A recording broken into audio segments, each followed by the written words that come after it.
Forum Borealis Paradigm Expansion. Greetings from the north, and welcome to a new episode in the Forum series on the Breakaway Civilization. This time on its early roots and different factions. Our guest today is the Emmy Award-winning television producer and videographer Tim Swartz, who apart from his respectable career as a photojournalist and researcher also has authored several books on such topics we cover here at Borealis. He's also editor for books by other authors, as well as for journals, and his many articles is published in most of the topical magazines. During his career, he's been all over the world, also visiting and investigating essential sites of mystery. He's worked in most of the big TV networks like CNN, ABC, CBS, BBC, PBS, etc., and has also been featured in TV programs such as on History Channel. Swartz has also appeared on many radio shows and is also a radio host himself. His various fields of expertise includes the Breakaway Civilization and classified space fleet, notwithstanding Nikola Tesla and that technology. And he will now fill in some blanks regarding all of this. Welcome to the forum, Tim. Thank you very much, Al. It's a real pleasure to be with you here today. Yes, and we're so happy to have you with us because you are quite an all-arounder. I must say you're pretty new on the radar for my part, but I liked what I saw. I went to your Amazon page and I read also a few articles of you and various stuff. And it seems that you have a hand in all the cool mysteries going on. Well, that's true. I mean, I have always been interested in just a diverse amount of things, in the world of the weird. So yeah, that's correct. But as people just heard, you have quite a mainstream background, or should I say, like a respected background. Not that this isn't respected, but what made you go into the fringe? Well, I'm sure that as you have talked to a lot of people, they'll say that, I was interested in this kind of stuff when I was just a kid. And when I was a young kid, I really had no interest in this kind of stuff at all. I wanted to be a scientist. And but what happened with me was that I think it was like in third grade, our teacher every week would give everybody a classroom assignment based on, say, like a headline in the national news that day. Or that week, and one time, and then we were supposed to give an oral presentation in front of the class, which third graders just love that kind of stuff. Right. Well, one time I was given a story about flying saucers because at that time in the United States there was a UFO flap going on. And, I didn't know anything about UFOs, so I did the best that I could, which probably wasn't very good. But from that moment on, I was pegged by everyone in my class as the flying saucer guy. Wow. There's Tim, he talks to Martians and things like that. And it was like, oh, come on, I have no interest. Yeah, I don't believe in this stuff. But what really got me interested then was that, you would have people make fun of you, when everybody else was around. But then when you were by yourself, people would come to me and they would say, I don't believe in UFOs or ghosts or what have you. But my family saw a UFO or I saw a UFO. And that's what got me interested is because people would come to me not interested in, like telling their story to everybody else. Because, one of the popular misconceptions in the media about people who report UFO sightings is that they're doing it for the money, or the publicity or the exposure. The majority of people who have unusual experiences don't want any of that. A lot of them, they want to forget about their experience. And sometimes they literally do with time lapse. Yes, very much so. But they also would like to know that they're not crazy, that the experience that they had was real, and that other people have also had similar experiences. And that's what really got me started. That's what got the fire burning in me, is because these people were coming to me and saying that they had these experiences. Don't tell anybody that I had this experience, but I want to talk about it. I'm not crazy, am I? Please don't think that I'm crazy. And a lot of people will tell me their story, and then I'll say, oh well, I've had a lot of people tell me that, and the look on their face, the relief that a lot of people have, they're like, oh, thank heavens, and then they're good. Then they may never ever tell the story again to anybody else, but once they get that off their chest, and that's what's really interesting to me about all of this stuff, is that the majority of people, they don't care about publicity or making money off of it. They had a weird experience. They have no frame of reference to put that in, because with the exception of, say, like us and the listeners of your program, the majority of people out there, they've never heard about this kind of stuff. Oh, maybe they've seen a TV show, or something. No, but there is you raised a very good observation there, because people need people, and the social affirmation that helps, to make them feel they're normal, because when the norm is to make fun of it, like they even partake in, then secretly inside they feel that they belong to those who are, the tinfoil hat people. Yes. So I guess you also felt the pressure to actually read up on this then, because if everyone comes to you and want to consult you, you have to be able to offer them something. Yes, exactly. So, and this is a phenomenon among people. No wonder you got interested. But at some point, you must have entertained the conflict between how much of this is man-made and how much of this is, let's just agree upon, non-man-made, because there's so many alternatives for the non-man-made, the aliens notwithstanding. But this isn't going to be a program explaining, time travel, aliens, and all that. But I'm very interested in your take on, the portion of ours and theirs. Right. Well, I think like everybody else who ever got started in this field, when I was younger, I was pretty much convinced that all of it was probably, extraterrestrial in origin. UFOs are, visitors from other planets. And I mean, even when I started in all this, which was like back in the 1970s, that was really the beginning of, you had people like Jacques Vallée and John Keel and Brad Steiger, who were starting to offer alternative explanations.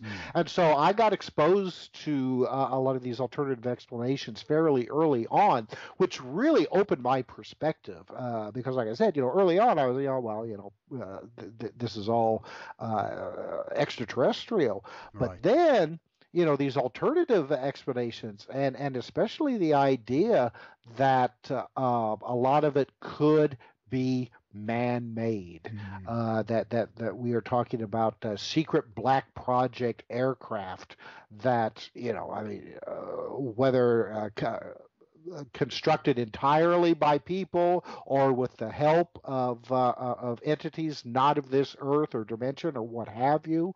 All that's or ancient technology. That's one of my pet versions. Yes.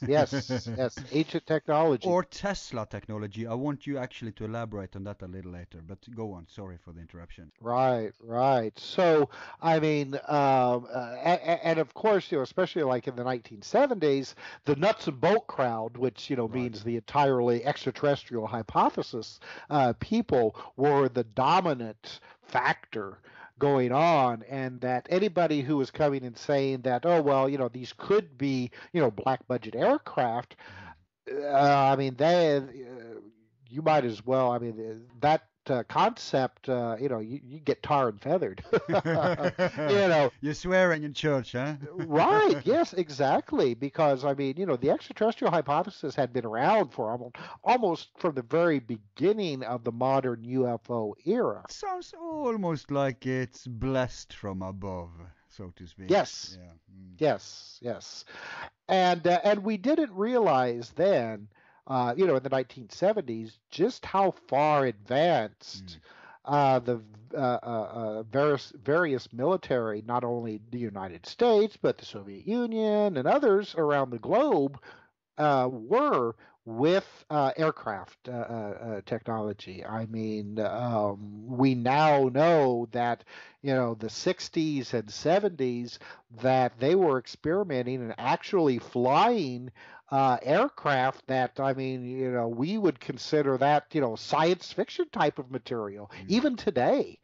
So, I mean, it's no wonder that if there were unusual craft being seen flying around in our skies, that people would naturally just assume, well, that looks nothing like a conventional aircraft, so it must be from another planet. Right. But we have had several guests on who have corroborated how mankind don't even need to back engineer alien spacecraft or find something ancient, because not ruling that out, it may be the main reason, it may be a part of the picture, but at least we know that several times actually in mankind's history. We will not go back to the ancient times and Vimanas and all that, but let's say in the 19th century, when the mainstream historical perceptive evolution really entered the age of industry and mechanics, and to a certain degree also finer technology. There were the germs of that too. And you have, I said you had a foot in every camp. You have a very solid foot in the Tesla material, and I think maybe we ought to invite you on back later for a separate show on the Tesla technology, because we're going to have a series on anti-gravity free energy technology too. So I guess with all your hats, we have to get you into some of them. But just more briefly today on Tesla then, is there material there to substantiate that his technology could have a hand in this development? Yes, and not only Tesla, but there appears to have been other factions going on at around the same time, maybe even earlier, especially coming out of Europe and Germany. Are you aware of the NIMSA thing? Yes. Yeah. Wow, cool, great. Right. We had a show on that already. Oh, okay. Yeah. Well, Walter Bosley, Yes. who has written a series of really excellent books, has done just a fantastic job, tracking down, some of these early, like heavier than air manned aircraft. And I mean, we're not talking about conventional aircraft as we know about them. I mean, these aren't like a piston engine airplanes with wings or dirigibles filled with helium or hydrogen. No, these appear to be aircraft that are using a technology that at least the civilian world has no knowledge of. I mean, we would call it anti-gravity or field propulsion. Right. So, and I don't, I'm not knowledgeable enough of the research that, that Walter has done along those lines. So I mean, I'll leave that to him. No, but he did. Sorry, he did mention that Thomas Keeney was involved, and you probably know about him. Yes, yes, yeah. And but again, I mean, I don't want to go and get into that because my knowledge base is not quite as good as him. And I mean, I don't want to say anything that then later somebody come back and say, oh well, you got that completely wrong. Bravo. No, Yeah, but this is about everybody shipping in their own 2 cents. So and not other people's cents. So that's completely good. But here in the United States, in the middle 19th century, there was a thing going on called the spiritualism movement, Right. which where people claimed that they were talking with spirits of the dead and like channeling voices and stuff like that. You saw the same thing coming out of Europe and Germany as well, with people who were members of like the Vril society, and Yeah.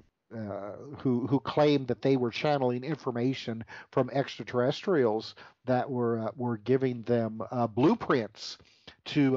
Could you elaborate a little on what's her name? This woman who was so central in this area. Maria something. I probably. Maria Orsish, that's the name. Yeah, see, I would go and just mangle her name completely. but I've asked a couple of other people about her, but somehow the conversation never went into her. But she was one of these oracles they used, allegedly. Yes. Allegedly. Well, and allegedly they claimed that that they were receiving channeled information from and it's odd because there are two separate stories that have become intertwined along this line with the Vril Society, and one of them has to do with the channeled information from alleged extraterrestrials, from a planet far outside of our own solar system. But then there was another factor that said that they were getting information from beings that lived within our Earth, from an ancient civilization that millions of years ago. Permit me to interject again, just to say that for people who want to learn more about the Hollow Earth theory, not just the Nazi version, which I find pretty silly, but we have a series on that. You just check out the Polar Myths and Mysteries series, and Tim is at the time of this recording, he hasn't contributed there yet, but he will. So depending on when you're listening to this, there will some of you at some point in time can go now and check it out. So please continue. Yes, it's important to get this Hollow Earth theory in there. Well, and this has been a story that we have seen in a number of mythologies, ancient mythologies from all around the world, that at one time that there was a civilization on this planet that was very highly superior technology-wise, maybe possibly even more so than we are today, and that there was some kind of great cataclysm, which, I mean, we do know that the Earth has gone through a number of just absolutely shattering cataclysms, species killing cataclysms, but that one of these cataclysms forced this technology, the survivors at least, to go underground, that they constructed tunnels of their own and also used like caverns that were already in place, and that they took with them a lot of their superior technology, and that this civilization still exists today, and that it is contributed to like a lot of the science that has developed on the surface world, over the years. And there are some people who say also that that this civilization, at least in part, is responsible for the UFOs and the unknown aircraft that are seen flying around in our sky. But see, supposedly then these people from the Vril Society were receiving this information from both this people in the inner Earth, and then extraterrestrials from above, and then they were actually given blueprints and scientific explanations on how to construct superior technology. I mean, not only for that time, but even today, and that a number of the unknown aircraft sightings that took place, especially in the late 1800s and then continuing on into the 1900s, all across the planet, were these people, these corporations and secret societies and what have you, all across the globe, not just in Germany, but also in the United States and possibly other places as well, because I don't think that these communications were being singled out to just one group. I think that we are looking at a network that was taking place all at the same time. Probably the nodes of these networks did not realize that there was other communications going on across the planet at the same time. They thought that they were, they were the chosen ones. Right. But if as one has done throughout history in all. Exactly. Oh yeah. And you're probably aware of Peter Lavender. Yes. This starting to smack of his series. He has to forgive me. I forgot what it's called, but he writes a little about. Not just Nazis, but he has another series about where there seems to be some kind of higher intelligence in work as to synchronicities regarding the elite and channelings and all this stuff, mind control. So there is a weird aspect to everything too. But he argues it's not necessarily a conspiracy, but more like it's more a mystery actually, because it's something that seems to be imposed from somewhere.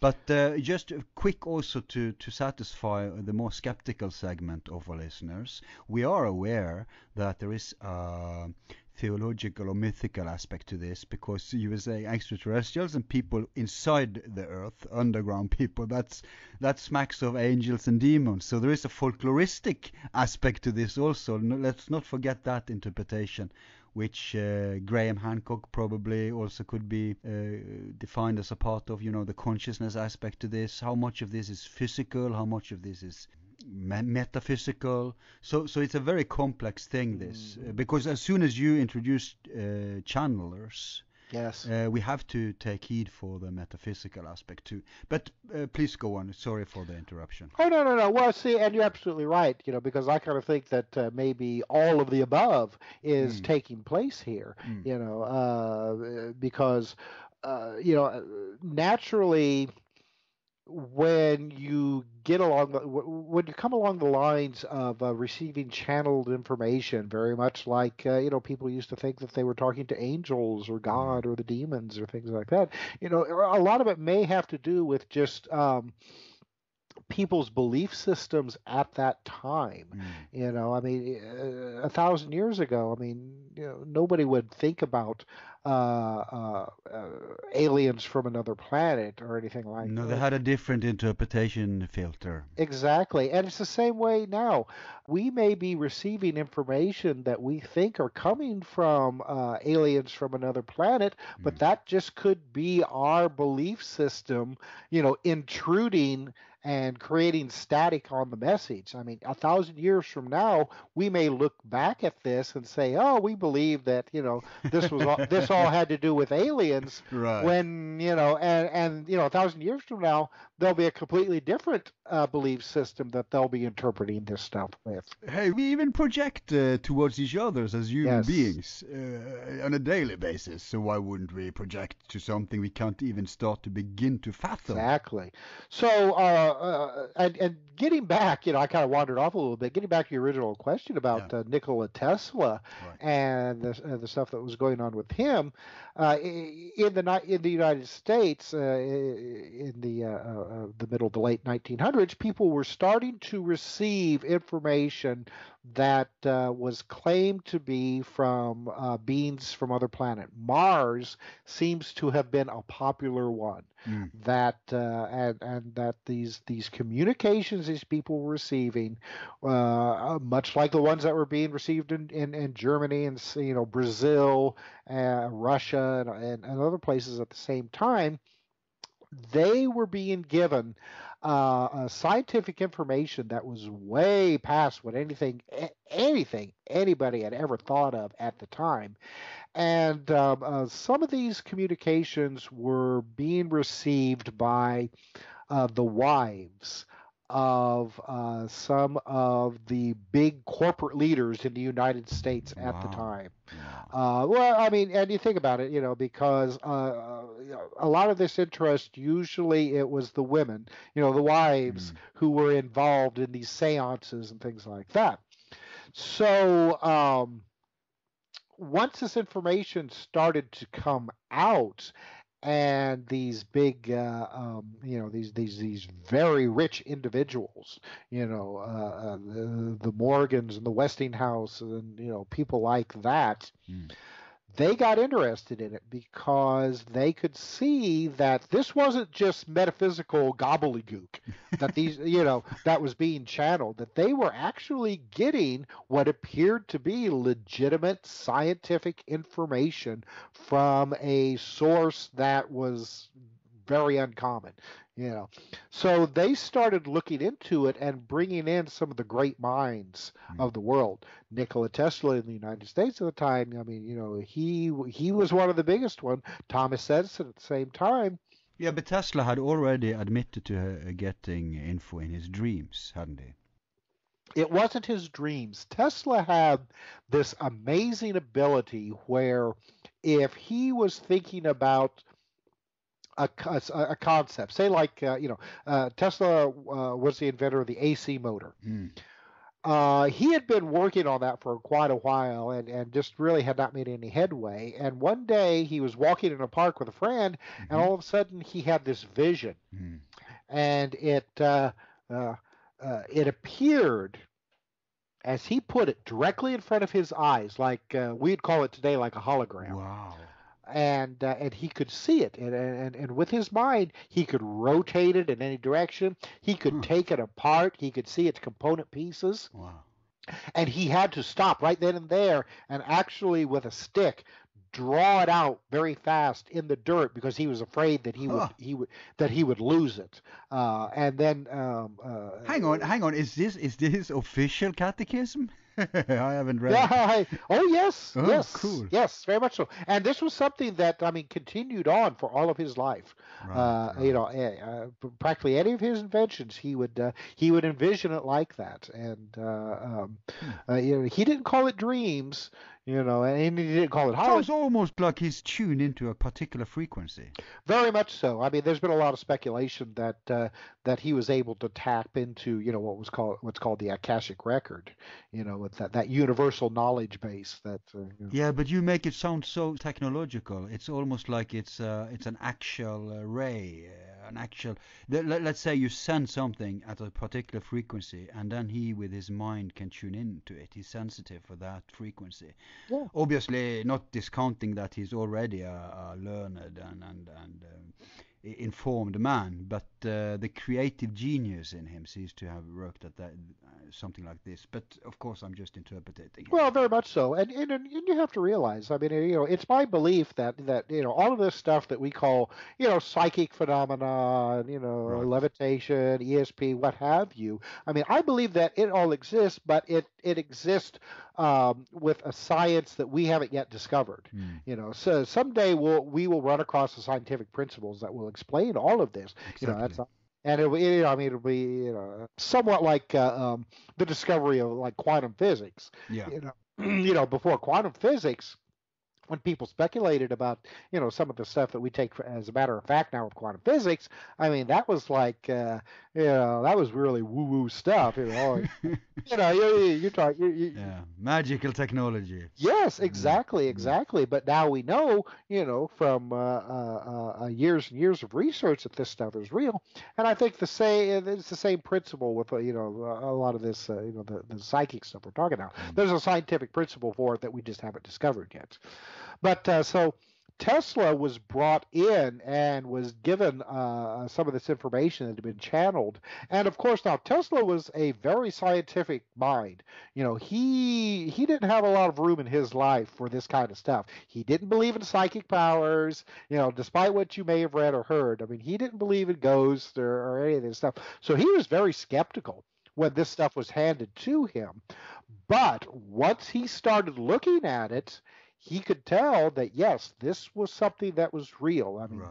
this had a principle to it that, while possibly not yet worked on at that day and time, this was something that was that was actual. I mean, there was a scientific fact to it, and so I mean that was the beginning of Tesla's involvement with other private corporations in the United States with the actual construction of of heavier than air aircraft that flew on principles that are still secret for the majority of the population. And again, I hate to use the word anti-gravity because that has such a science fiction connotation to it, but that's basically what it is. Field propulsion is a good word for it. And we do know that Tesla did a lot of research into field propulsion, but a lot of the information that came to him came from these channeled sources. And with Tesla's involvement, and of course he wasn't the only one. There was all kinds of very brilliant people all across the country that were brought into it, especially engineers that started constructing these aircraft. And hang on, where in the time period are we now? Well, we're talking around, say, probably from around the 1880s, 1890s. Because we see in the 1880s a flap of odd aircraft sightings all across the country. Right. Okay, so we've established then that there are many potential sources for this technology. At what point do you think there are private groups obviously operating with this, but at what point do you see that military-industrial complex starts to get involved in any place at the globe? Yeah, well, there is indication now. This isn't part of the Tesla group because, again, like I said, there are several different factions that are all going on at the same time. Some even started earlier, but there has been some indication that as far back in the United States as the 1860s, the military was involved in some kind of rudimentary research on these types of aircraft.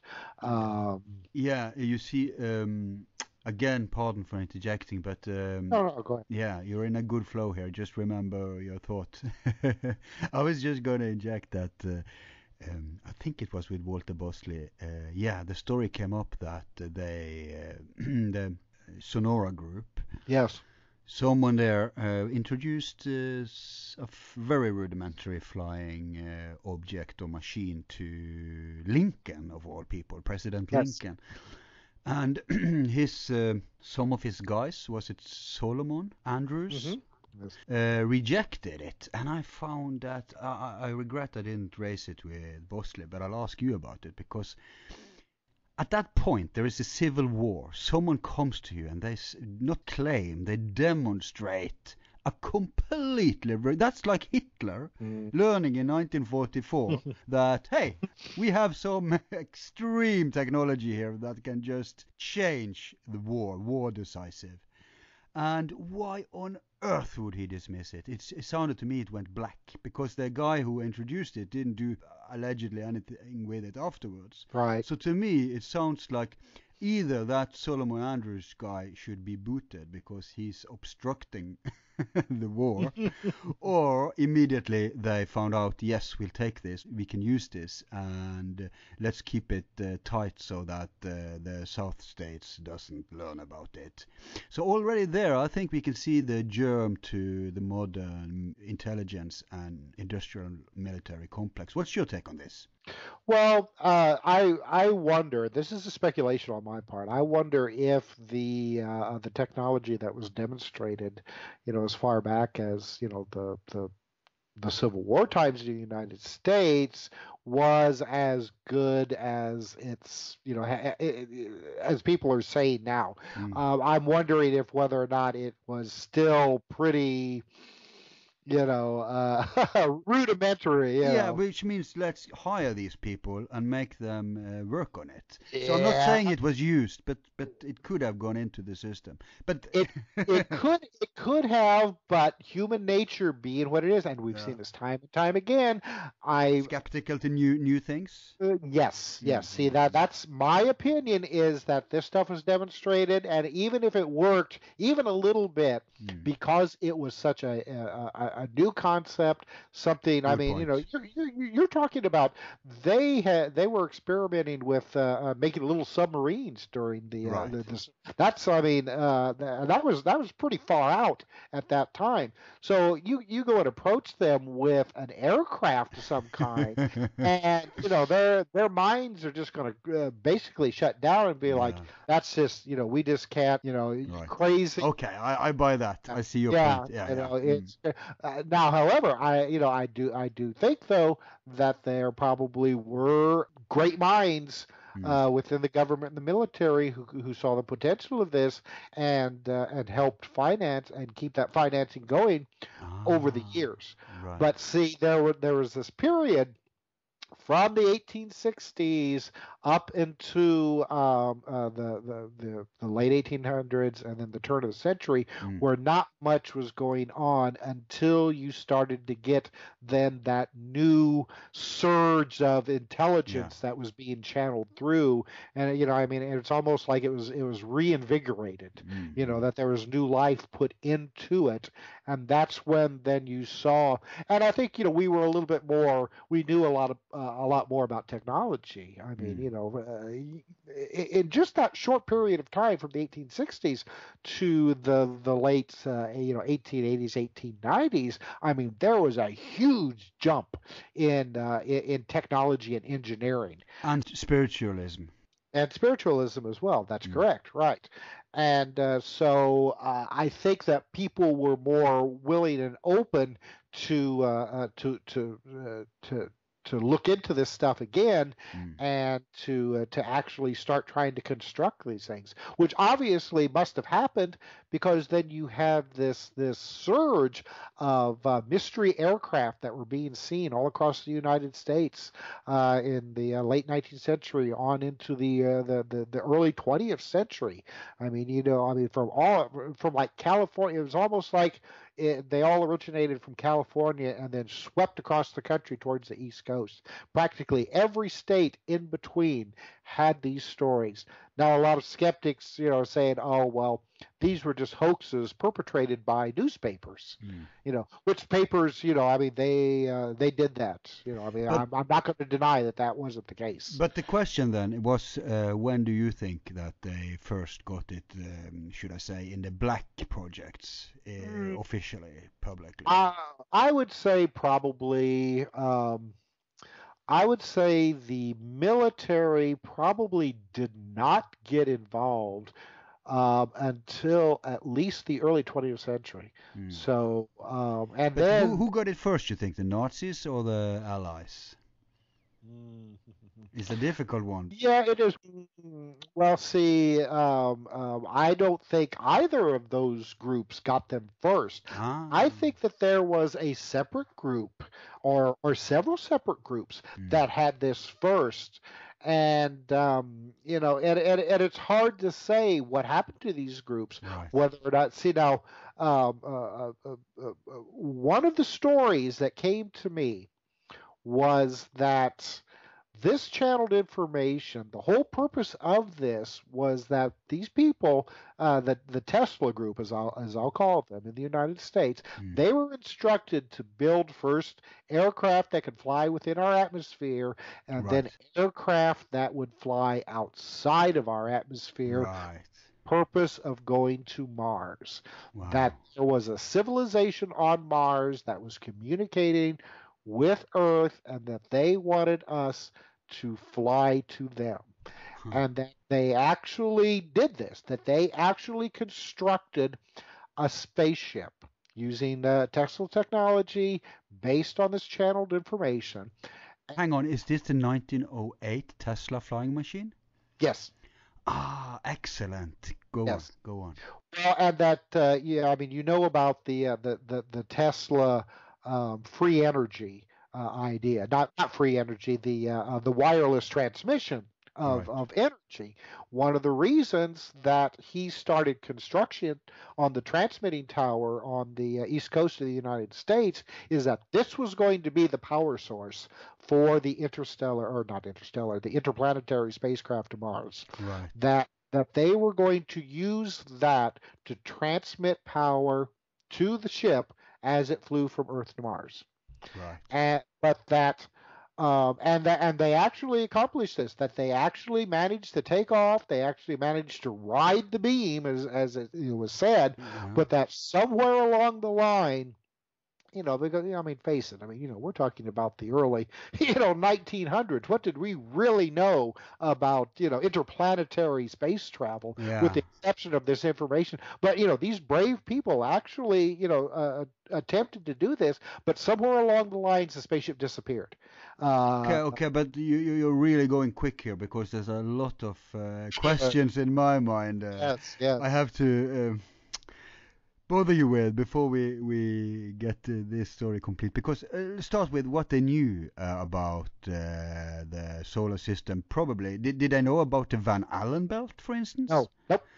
Poor suckers. I hope. I doubt they used monkeys in their experiments. They probably used humans. But what indications? Let's start with the corroborating evidence, the circumstantial evidence we have to jump to these scenarios. What's out there to confirm this? The only confirmation that we have, first of all, was Tesla's building of the energy transmitter at a place that he called Wardenclyffe in Long Island. And the claim was that he told his backers, the people who were giving his money, that this was going to be a radio broadcasting tower that would be able to broadcast radio signals all across the planet. Mm-hmm. But if you look at the schematics, and then Tesla later admitted this actually was going to be a device that would transmit electricity and energy both through the atmosphere and through the Earth. And so now the story goes is that his backers, J.C. Morgan and the rest, found out that this was going to be a device that would then circumnavigate the electrical grid system that had been put in place in the United States, and thus rob them of profits, and so they pulled their money. Right. What seems to have actually happened is that once this project started, this Earth to Mars project started, and once the craft quickly disappeared, then people panicked, and and then it was kind of like every man for themselves. Right. And this was a private group, or was this a military project? This was all private. This was all private. Which, now see, this could the bankers. This is the bankers' experiment. Bankers and rich industrialists. Right. I mean, we're talking about the major movers and shakers, especially in the United States at the time. We have evidence of steel mills, especially up in say like Chicago, Gary, Indiana area that went into high gear, producing a very, very high quality metal. That had never been produced before and was never produced again afterwards, with instructions on how to do this that came from from New York, New York City, the East Coast. That location, there were several others, and then this material was to be shipped. There were several, and we have several different stories. Some of the material was shipped to California, and some of it was shipped to the upper New York State area. So there could be a possibility that there was actually two craft that were being built at the same time, of which only one actually got started. I mean, Tesla. Yeah, nobody puts all their eggs in one bag. Right, exactly. Especially not when they're in such unexplored, uncharted territories. Tesla was going to build a kind of like a node system of these wireless transmitters. One on the East Coast, one on the West Coast, one around Colorado Springs, and then one somewhere, I can't remember exactly where now, so kind of like in the southern portion of the United States. I can't remember what it was, but only the one was built, which leads me to believe that possibly there may have been maybe pressure to get this project done and going, to kind of prove that maybe the first flight was a proof of concept flight, and then the rest would actually be the actual flights. And then once the first one failed so spectacularly, then the money was pulled and everything. The rest of it was. But do you think it must have been a Van Allen belt? They couldn't have got further alive. Well, I don't know. See now, unless they got help. Okay, the UFO researcher and astronomer the late J. Allen Hynek. He told me he was very interested in Nikola Tesla and this whole story. The first time that I ever heard about this was from J. Allen Hynek. I used to work at a television station in Dayton, Ohio, and the Wright-Patterson Air Force Base is right there. And Hynek came there one time to give a talk about his early days as a UFO researcher for the Air Force. Interesting. And he told me this very interesting story, and he could offer no corroborating evidence or anything like that. But he said that he had heard the very same story from several different sources, that this early Earth to Mars craft actually made it to Mars. But because of the inferior radio communications that we had at that time, once they got to a certain point out, then they could no longer contact Earth, and that they actually made it to Mars, but found that there was no Martian civilization there waiting. Oh my God! That everything was dead. That there had been a civilization at one time, right? But there was nothing was living there now. And so they even survived. They didn't crash land or anything. They actually got to explore, according to. Right. But we don't know, because if they didn't have radio communication, it's all speculation.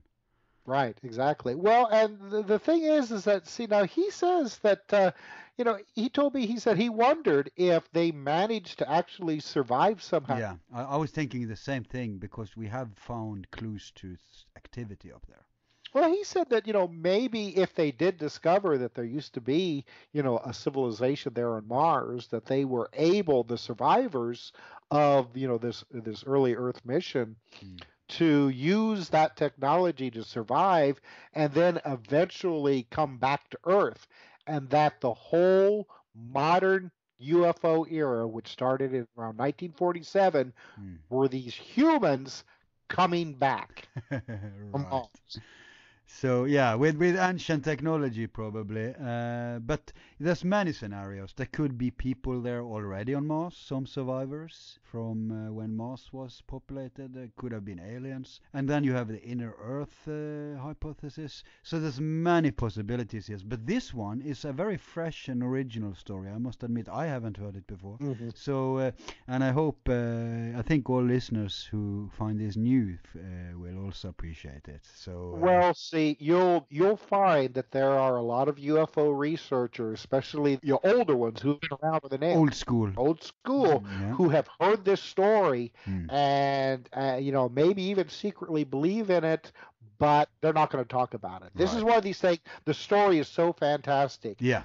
Yeah, but they know if it's wild. What do they say? Extraordinary claims demands extraordinary evidence, and when you don't have that much evidence, you have some circumstantial indications and probably a Right. little intuition, and maybe there are a lot of insider stories, and who knows, maybe within those circles this is regarded as a truism, as a matter of fact.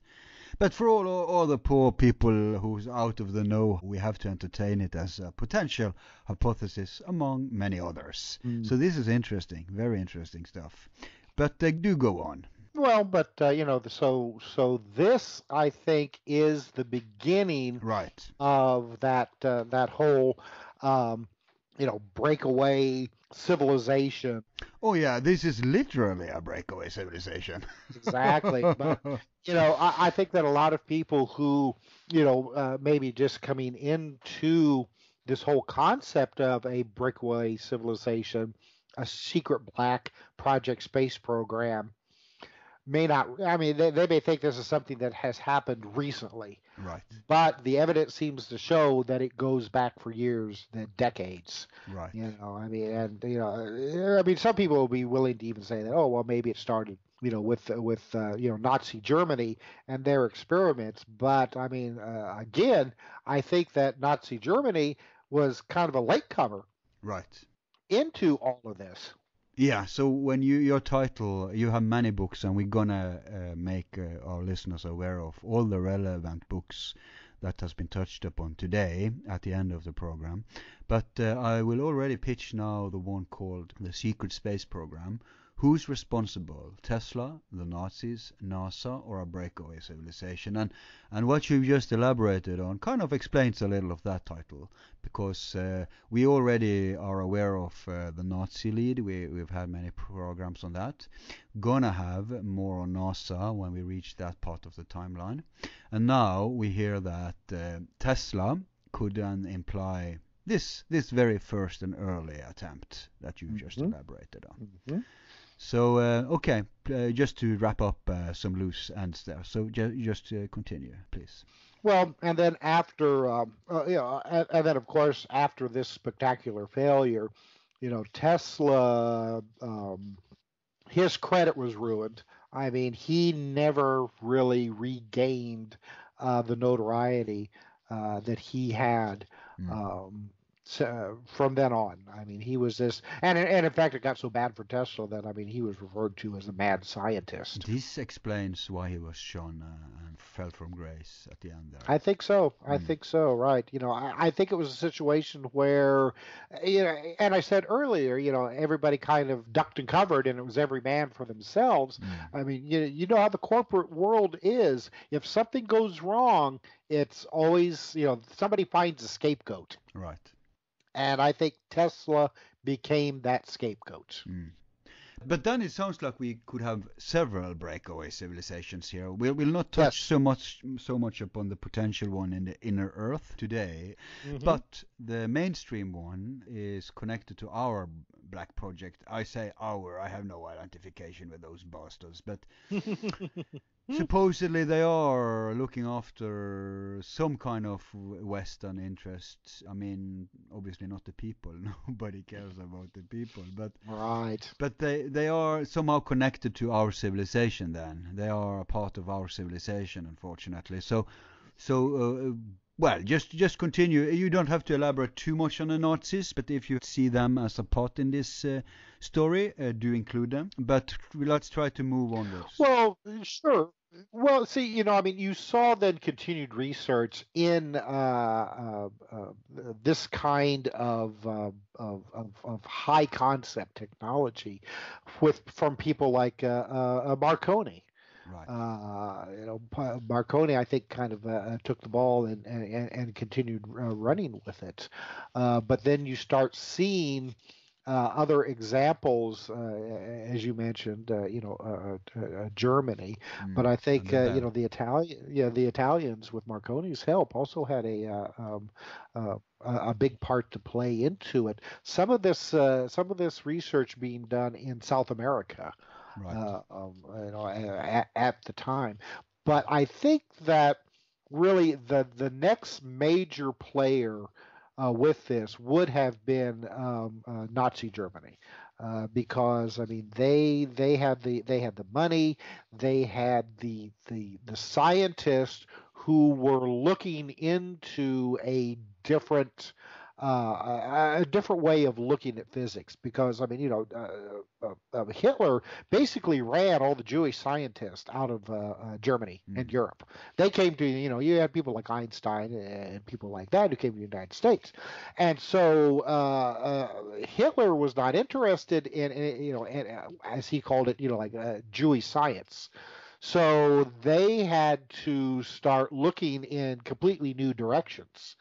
And so I think that we really start seeing a new resurgence in these types of high technology, just out of the box thinking when it comes to space travel and the science associated with space travel. Because you have to realize that when you start doing research into different forms of propulsion, I'm not talking about chemical propulsion, rockets or anything like that. I mean, we're talking about electromagnetism, Right. gravity. I mean, there's just all kinds of different concepts. Yeah, and as soon as you're into gravity, you're into time too. Yes, yes, exactly. See, And you've written uh, a lot about time travel. well, see, if you are going to have a technology that is going to get you from one star system to another, you are going to have to circumnavigate time and space completely. Mm. And so, in order to do that, you're basically going to have time travel. And again, see, that's one of those terms that, Yeah, yeah. scientists are, they hate to use that because it sounds, it's too science Sounds like a fiction. novel from Wells. Yeah. It does, yeah, Mm. exactly. So I mean, there's all kinds of exotic names, surrounding that. But basically, you have to have a way to circumnavigate time and space. The only way to do that is to time travel. That kind of explains the Philadelphia experiment's timing, because we couldn't expect that the Americans or the Allies would sit idly by if the Nazis already in the 30s started to experiment with this, because even though CIA didn't exist, there was still intelligence and espionage circles going on. So at some point, some Allied intelligence must have picked up on it. So what do you think? Oh, absolutely. Well, and see, you have the story that Roosevelt was given either the atomic bomb, that they could work on developing the atomic bomb, or they could work on the science that was used in the Philadelphia experiment, which was, like an early form of a unified field theory, and that Roosevelt decided that the atomic bomb had more potential. However, that doesn't mean that there weren't other parties out there Right. who have the money, who are like, oh, okay, we're going to take the ball and run with it. So then the Allies followed up very closely in the timeline as the Nazis in terms of when they got hold of this kind of technology. I think so, but see, now I have heard stories that when the Allies, after they invaded Germany and Poland and some of these places where the Germans were doing some of this very exotic research, that they were absolutely flabbergasted. They just, I mean, they ran across things that they were just like, oh my God, what are we up against? And so So there wasn't too much going on except for the I Philadelphia. actually think that if there was research in this more exotic forms of technology going on the Allied side, that it was kept pretty secret. Okay. That this information was not being shared, which I mean that's we see that all the time. So and I mean you have the stories with the Philadelphia experiment that it was then taken and the whole like Montauk project, Right. it was an offshoot of that. But see that that type of information didn't come out until years later. So, but the whole. I am a skeptic to some of these aspects, I have to admit. Well, and see, I think that and you're Montauk and that. yeah. Well, see, and you're correct. Some of the claims around it, at least. Right. See, you're correct to be skeptical because a lot of it was deliberate disinformation Right. that was fed to make it all look crazy. Good. And that's every one of these projects that we have been talking about. You have to be careful because some of this information has been deliberately seeded with craziness. That's just the best way to put it. Because if you think, if people think that, like, oh well, this is nuts. Well, that's why these stories are in there. Yeah, and just to say also that it's such an established method, propaganda method, or to control the narrative method, that it even has an official term. It's called a limited hangout. Is when they interject, some part of, something is out there, now we need to contaminate it. And you cannot do that with complete lies and denials. The best way is to tell a half-truth. Right. And mix it with some bullshit. And that's the other alternative is, of course, the antagonism, the polarization, split and rule. It's the like Dr. Farrell argues regarding Roswell, that let's say, okay, it's space aliens and monsters from Mars, and then no, it's just a weather balloon. Then you have the complete opposites there too, and both of them then covering up the real story, which may be in between. Right. So yeah, this is methods already established. But anyway, you were kind of trying to put American status at this point in a perspective.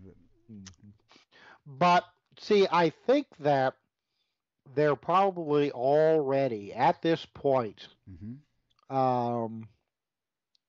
pre-World War II, we were already seeing this breakaway civilization that had been formed amongst the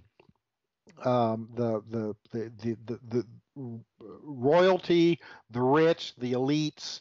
I mean, because we're talking about something that requires money, capital, and lots of it. And it has to be done in such a way that it remains hidden. I mean, you just cannot go and take a national budget and openly spend it on this kind of stuff. No, this is something that can only be kept secret through people who have old money. Long-term, well-established money. But they control the American, they control Pentagon. So in a way, then the Allied would have some connections with this, at least. Yeah. Oh, well, and this goes beyond all national boundaries. I mean, we're not just talking about, I mean, they control, like you said, they control, America, the Pentagon and stuff. They control other countries as well. Heck, who knows? I mean, they may control all the countries. I don't want to get City of London, at least. Yes. Yeah. I mean, I don't want to get into that whole that whole thing, but I do believe that that the whole breakaway civilization consists of old money, very old money. And I mean, when I say old money, I mean, I'm talking about, back into medieval times old money. Okay.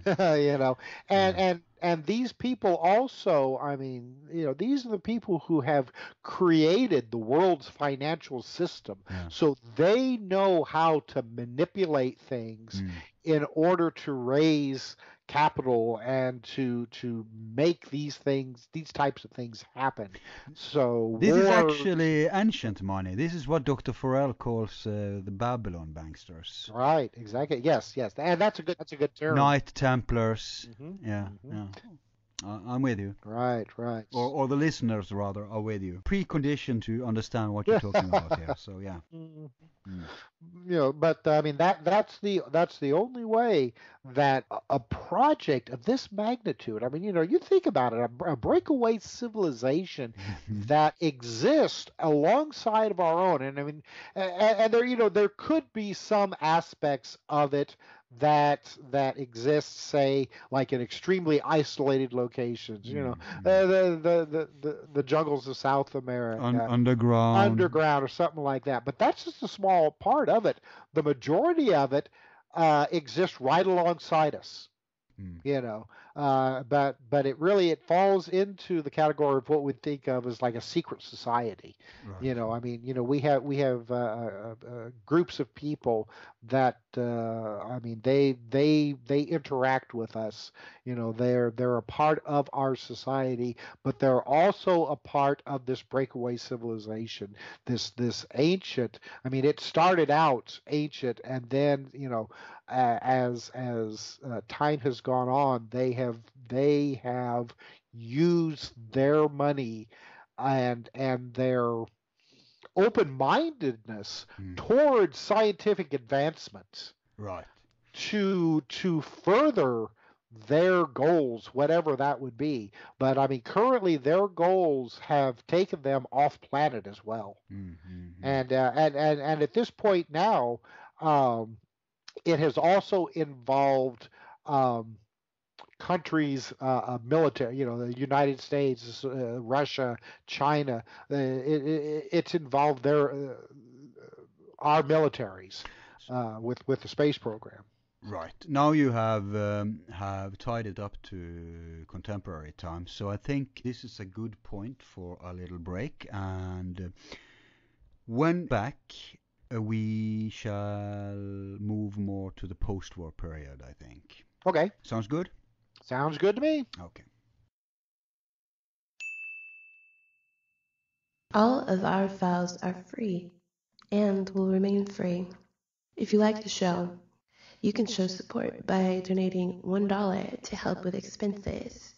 Just use the PayPal link on our website, YouTube channel, or Facebook page. Thanks.